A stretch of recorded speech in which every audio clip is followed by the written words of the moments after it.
Ah, ça c'est la fameuse mainmise de la maman sur l'enfant. Alors moi je le vois beaucoup en consultation. Très souvent j'ai des enfants, quand je leur pose des questions, ils attendent que la maman réponde. Alors à une question, t'es en quelle classe? L'enfant regarde sa mère et la mère dit bah vas-y réponds. Donc en fait c'est comme si cet enfant avait l'habitude que sa mère réponde pour lui ou attend l'autorisation de sa mère pour parler. Pourquoi? Parce que nous les mères, nous sommes la plupart du temps très investis dans nos rôles de mère. Tellement investis que nous oublions parfois la place de l'enfant. C'est-à-dire que nous allons répondre à la place de l'enfant. Parfois même, ça va plus loin. Un enfant nous dit quelque chose à laquelle nous ne nous attendions pas.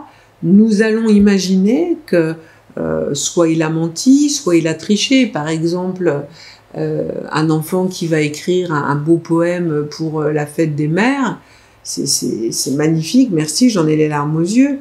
T'as piqué ça où? Et l'enfant dire, bah, je l'ai inventé.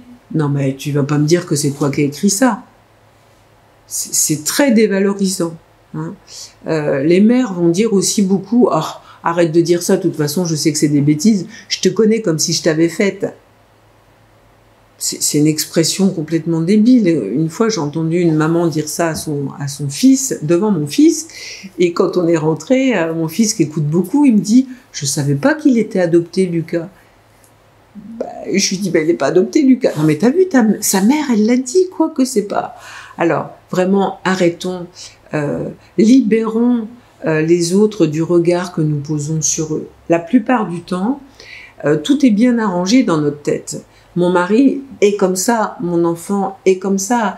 Et en fait, quand ça déroge un petit peu, nous voulons recadrer, c'est-à-dire remettre la personne dans la case que nous lui avons appropriée.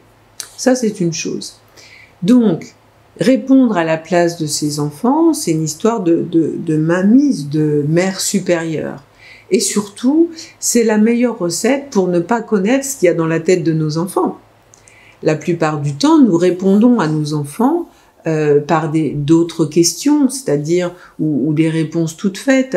Et plus nous allons écouter nos enfants, surtout quand nous en avons plusieurs, c'est-à-dire vraiment nous retirer de ce qui se passe. Alors moi j'ai un truc physique, c'est-à-dire que je mets vraiment mes mains comme ça, voilà, comme la mamie là, qui est simplement au regard, en retrait et avec un regard bienveillant sur ce qui se dit, ou même quand j'invite des gens qui s'adressent directement à mon enfant, de pouvoir laisser le lien se faire entre, par exemple, mon fils et son parrain, ou les grands-parents, etc., pour que y ait une relation qui se tisse en dehors de moi.